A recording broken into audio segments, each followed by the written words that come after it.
Imagine boarding a plane for yet another business trip. You've done this 100 times. Find your seat buckle up, open your laptop, and then suddenly someone asks you to leave the aircraft. No explanation, no clear reason, just a calm command, as hundreds of eyes watch in silence. Now imagine you're not just any passenger, you're a woman of color, and you're the person holding the key to a $4 billion deal that could determine the fate of the airline. This isn't fiction. It was a moment that made headlines, shook the financial world, and sent a message louder than any press release. Because when they underestimated the wrong person, she didn't respond with anger. She responded with power. And what happened next, it changed everything. That morning she was silent, a silence shaped by years of carrying both success and invisible wounds. Dressed in a simple blazer with a calm and composed presence, she boarded Flight 227 to Chicago, just another stop in her densely packed schedule. A board meeting, a strategic review, a typical day in the world of high-stakes leadership. To the flight attendants, she was just another passenger. But the world would soon learn she was a quiet giant. Yet even giants can be misjudged because of the color of their skin. A few rows behind her, a flight attendant whispered something to a colleague. Minutes later, two security officers appeared. "Ma'am, we need to have a word," they said gently yet firmly, as if rehearsed. She was confused but composed calmly, packing up her belongings. No one explained. No one asked if she needed assistance. She left the plane with her dignity intact. In the airline, they had no idea what was coming. She didn't get angry, she didn't cry, she didn't shout. She simply stood up quietly, gathered her bag, and walked off. Her composure stood in stark contrast to the rising undercurrent in the cabin. No one understood what was happening, and stranger still, no one asked. Flight 227 that morning departed from Atlanta, scheduled to land in Chicago, a routine journey for hundreds of business people, students, and families. But just minutes after passengers settled in, a female flight attendant whispered something to her colleague. Then two security officers entered from the rear. They walked toward a woman of color dressed in a cream-colored blazer, wearing a sleek gold watch and silently reviewing documents on her iPad. "Ma'am, could you come with us for a moment?" one officer said, not loudly but without friendliness. "What's this about?" she asked, not agitated in the slightest.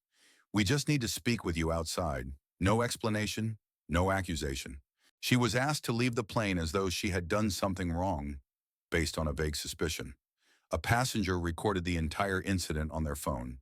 The video, less than a minute long, was enough to spark outrage as it spread rapidly across social media. Questions arose everywhere. Why her? What did she do wrong? Or simply, was it because she was a woman of color? No one said it out loud, but everyone understood. More notably, this was not the first time something like this had happened. In 2017, a Vietnamese-American doctor named David Dow was dragged off a United Airlines flight because the plane was overbooked. He was pulled along the floor, bleeding from his mouth as passengers screamed. That video, too, shocked the world. Just like today's story, it wasn't only the treatment that outraged people. It was the silence from the entire system and sometimes from the people around. They saw, they knew, but they chose not to speak up. She didn't cry, but the world wept for her, because all of us at some point have felt judged, dismissed, or rejected without a chance to explain. Not because we were wrong, but because we didn't look like what they expected. Judging someone without understanding their full story can cost more than we realize. Her departure from that plane was not the end. In fact, it was only the beginning.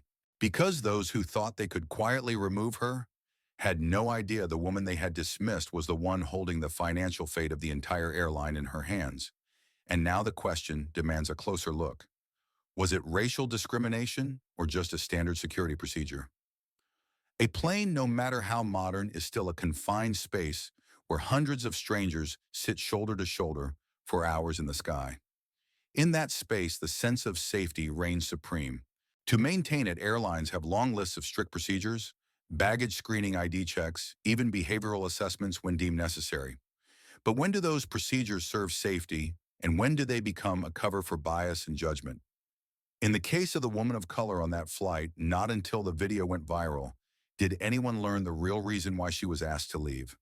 There was no disruptive behavior, no complaints from other passengers, only a vague sense from a flight attendant that she seemed uncooperative, even though she was quietly working on her iPad. We call that racial profiling.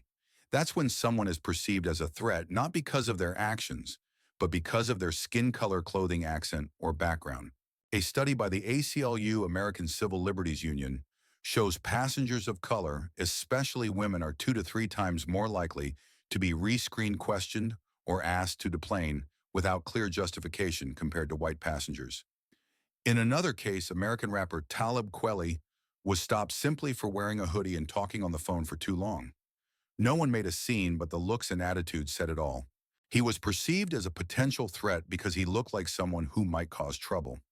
Airlines often cite their right to ensure flight safety, but when that right has no boundaries, it becomes a tool to exclude the innocent based on personal bias. Not every staff member has discriminatory intent, but sometimes just a vague intuition or a first impression is enough to lead to unfair treatment. And right at the intersection of procedure and prejudice, the most silent form of harm is born. We can't choose the color of our skin when we board a plane, but we can always choose to see others with respect, not fear. That time, instead of reviewing the facts, the airline took the easy way out, remove her. They thought she would stay quiet, accept it, and move on like millions who've been wrong before. What they didn't know was that this woman wasn't someone easily forgotten. She was someone with a voice and the power to change the game. Her name was Danielle Chambers, a name not often seen in the media, but one that commands respect from Wall Street. In a world where women of color still fight to be heard, Danielle had risen as a living proof of resilience, intelligence, and dignity. Born and raised in Newark, New Jersey, in a working-class family with a night shift nurse mother and a bus driver, Father Danielle was once the quiet, straight-A student who brought packed lunches to school, dreaming of simply flying on a plane once in her life. But she didn't stop at just once. Danielle became a top student at Howard University, then earned a full scholarship for her MBA at Wharton. She worked at 3 of the largest financial firms in the U.S. before founding Chambers Capital, a multinational investment firm managing over $12 billion in assets, including strategic investments in aviation infrastructure. One of the airlines she invested in was the very one that removed her from the plane that morning. Yes, it's hard to believe. They didn't know. They didn't check. They only looked at her skin color. Danielle wasn't just a customer, she was one of the key investors in the parent company that owned the airline. An investor with the power to unlock or shut down the $4 billion in capital flowing into airport expansions and fleet upgrades. Bitter irony. They saw her as someone who didn't belong in that seat. Unaware, she was one of the people who bought that seat. This sounds like a Hollywood script, but it's a cold reality. And it clearly reflects one thing: power does not always come in the appearance, age, or skin tone that others expect. Never underestimate someone just because they enter the room quietly. They may be the one who decides the fate of the entire room. Danielle did not return to that flight. Instead, she went back to her office and in a closed-door meeting that lasted less than 2 hours, made a decision: Chambers Capital would withdraw all investment from the airline's project. A $4 billion divestment. Financial news outlets called it the loudest silent withdrawal of the year. The airline's stock dropped 8% within 3 days. Investors panicked. The board demanded an internal investigation. And only then did the world ask the right question. How much did they lose? Simply because they misjudged one person? But it wasn't just about financial loss. Danielle's actions sparked a bigger conversation, not just in aviation, but in every industry where bias still quietly lingers. The incident didn't just throw an airline into disarray, it made society reflect on itself. And that is what we'll explore in the next part. The $4 billion decision, what it meant and why it hurt. Not just about money, but about the price of discrimination. When Danielle Chambers walked off that flight, she didn't call a lawyer. She didn't go on television to complain. She didn't post a long message on social media. Instead, she did what few could, but everyone felt the weight of. She pulled the funds, and not tens of thousands or even millions, but $4 billion, a figure powerful enough to shake any financial ledger. To most people, $4 billion is an abstract number beyond comprehension. But in the financial world, it's oxygen. It's money for new aircraft operating systems, salaries for thousands of employees. It's the lifeblood fueling airport development, international routes, and global infrastructure expansion. And in a single meeting, that entire stream of capital was cut off. At first, the media didn't believe it. They called Chambers Capital for confirmation. A spokesperson simply said, "After reassessing our core values and ethical standards of partnership, we've decided to reallocate our capital toward ventures that reflect our commitment to equity and human dignity." No outrage, no confrontation, just a quiet statement with immense weight. Days later, the airline stock dropped nearly 8%. Other investors began to ask questions. Financial journalists started digging. Internal queries emerged. Who was responsible for how the in-flight incident was handled? Why wasn't the passenger reviewed before being removed? Was this the first time, or just the first time they got caught? And that was the real wound, not just the number lost, but the erosion of trust. Danielle Chambers didn't just take $4 billion with her. She took with her the image the airline had spent years trying to build: safe, civilized, respectful to customers. You know what's strange? If that day they had chosen to apologize, explain clearly, or simply treat her with a little respect, they could have kept it all. The greatest power doesn't lie in shouting, but in the silence of someone who was underestimated.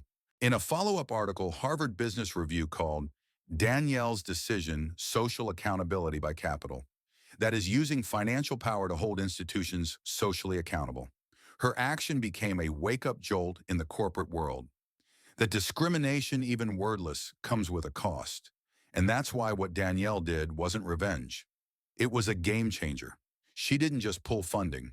She pulled the mask many organizations had worn for too long, the mask of surface-level civility, while bias quietly crept underneath.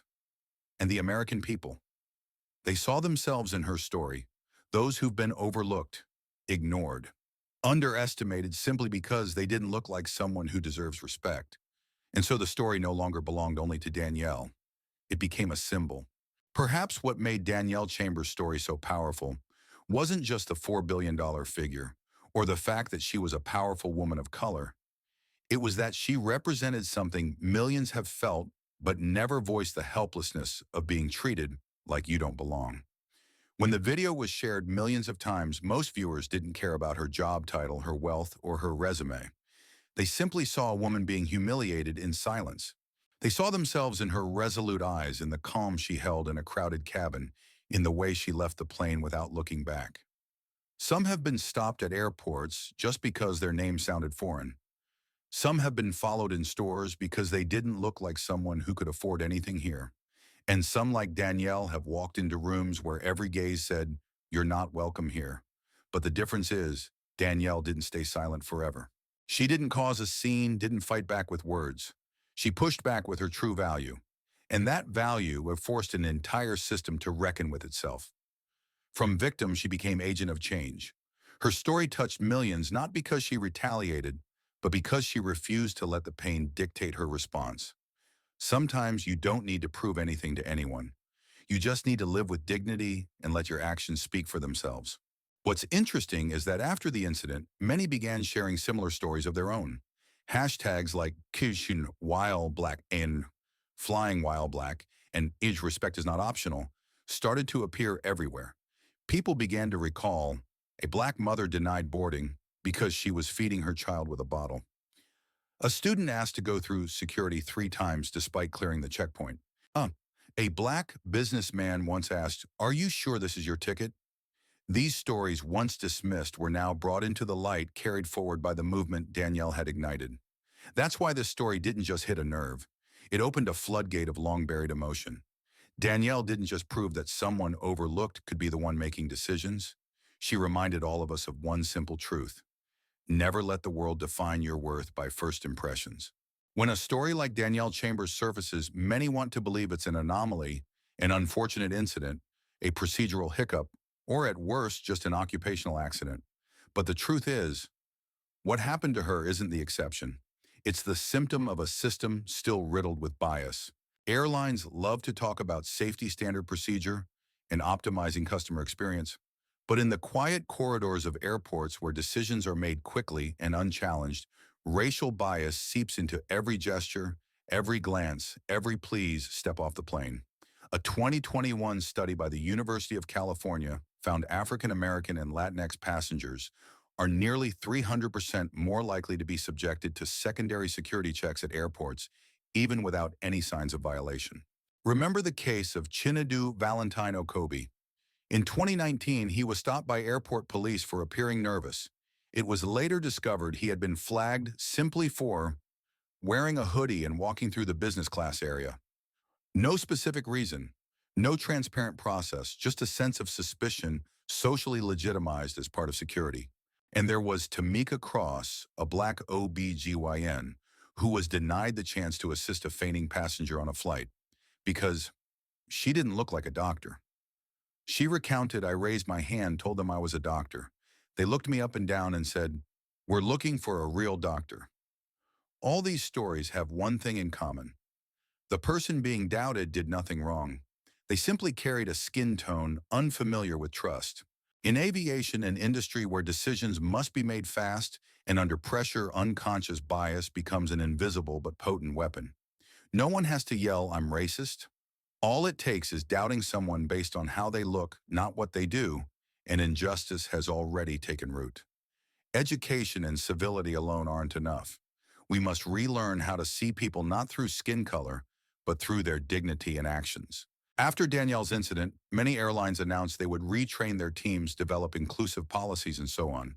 But the people, those who've quietly endured for too long, are no longer satisfied with vague promises. They want real change.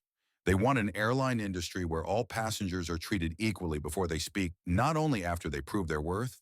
Because in the end, what every person hopes for when they board a plane is not just the correct seat number, but the feeling that they matter just as much as anyone else. And that's the lesson airlines need to learn. Not about financial strategy, but about humanity, about kindness, about the ability to listen instead of suspect. The tragedy isn't that airlines make mistakes. It's that they keep repeating the same mistakes and call them occupational hazards. Danielle's case won't be the first, nor the last. Because after every controversial incident, every wave of public anger, we hear the same tired chorus. We will review the procedures. We will provide additional training. We are committed to ensuring this doesn't happen again. Yet true change still takes off slower than a delayed flight. So what are the most common mistakes and what should they be doing differently? Flight attendants and security personnel are granted the authority to remove passengers when necessary for safety reasons. But in many cases, that authority is not paired with clear accountability. Take the case of Dr. Tamika Cross we mentioned earlier. She was doubted for being a doctor, and the flight attendant who dismissed her was not required to submit a detailed report or face any follow-up questioning. It was simply an on-the-spot decision, and that was it. Establish immediate oversight, mandatory post-incident reviews for decisions to remove passengers. Don't let personal actions damage the integrity of the entire organization. Many airlines already conduct diversity and inclusion training, DEI training. Sounds good. But if these trainings are just PowerPoint slides and slogans, then their effectiveness flies off faster than lost baggage. Training shouldn't just be about avoiding mistakes. It should be about understanding and identifying bias before it becomes behavior. Incorporate real-life scenarios, simulated responses, and even invite passengers who've experienced bias to share their stories. Inside many airline organizations, complaints about discriminatory behavior are often labeled sensitive, damaging to the brand, or simply disruptive. When the only goals revolve around selling seats and taking off on time, passenger dignity can become secondary. Make ethics and human rights part of the KPI. Yes, measure not only on-time departures, but also levels of respect and trust from passengers. Diversity shouldn't just appear in promotional brochures. It should be present in boardrooms, executive chairs, and incident review panels. If there's no real representation from communities that have faced bias, all equity efforts will be rootless promises. Hire, retain, and listen to talent from underrepresented groups, not to color the brand, but to create a system that sees the truth from multiple angles. It's not procedures that restore credibility. It's people and how they treat one another that create lasting value. Danielle Chambers didn't pull out because she was insulted. She did it because she no longer wanted to invest in a system unwilling to learn from its mistakes. She didn't need an apology. She needed change. And that's what touched millions of hearts. Because deep down, each of us longs for a world where we don't have to prove our worth just to be treated as human. When Danielle Chambers was escorted off that plane, it wasn't just a personal affront. It was a moment that reflected something deeper: who gets to be trusted by default in this society. In America, we love the story of the American dream, that anyone can succeed if they work hard. But that dream is not handed out equally. Imagine this. Two people in suits walk into the same boardroom. One white, one black. Same education, same achievements. But where do the first glances go? No one says it, but we all know the feeling exists. Likewise, when a white passenger gets frustrated on a flight, it's often seen as jet lag. But when a passenger of color simply asks a question, they're remembered as uncooperative or noncompliant.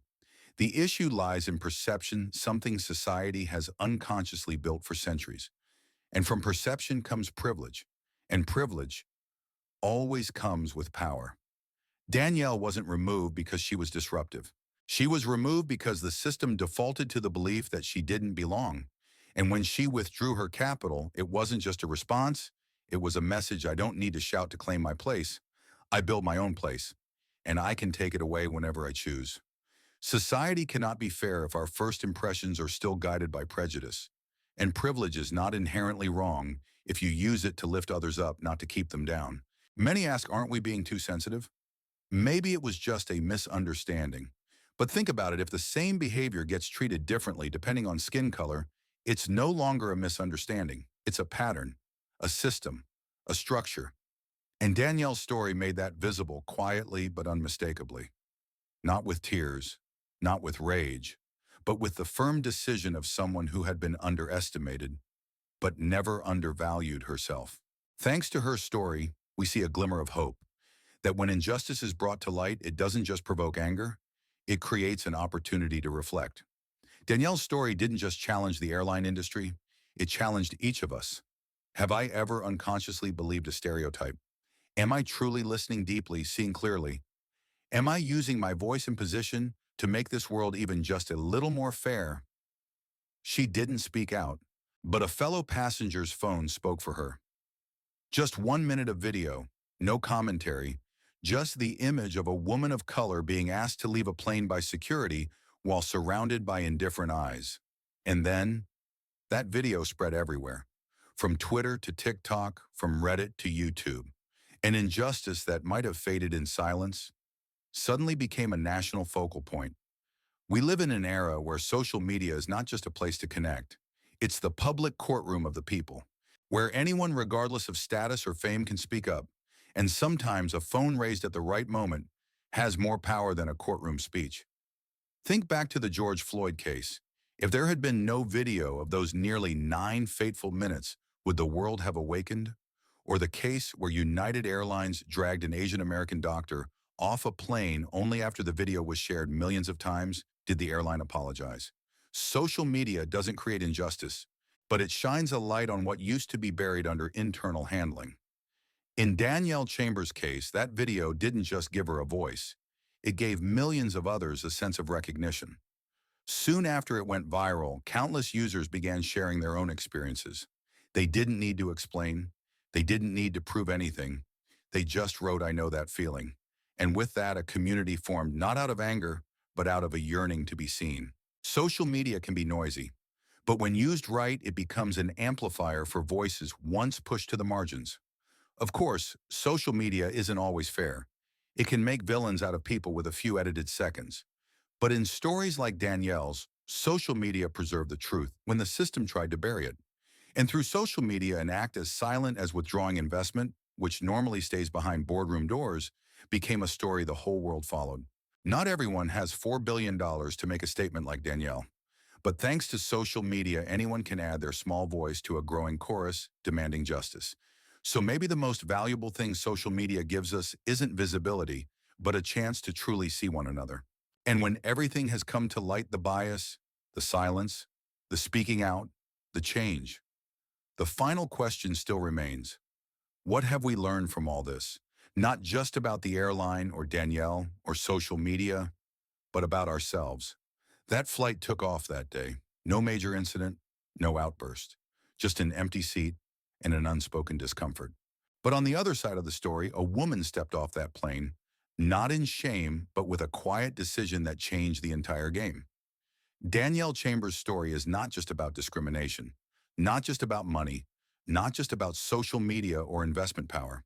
At its core, it is a story about dignity. Dignity not born of titles, wealth, or appearance, but of standing tall even when the world tries to diminish you, of choosing to respond not with fury, but with value. Danielle didn't yell, she didn't come back, she didn't fight to be seen, because she knew exactly who she was, and she let her actions speak for it. A small yet monumental lesson here is, sometimes change doesn't begin with a bang.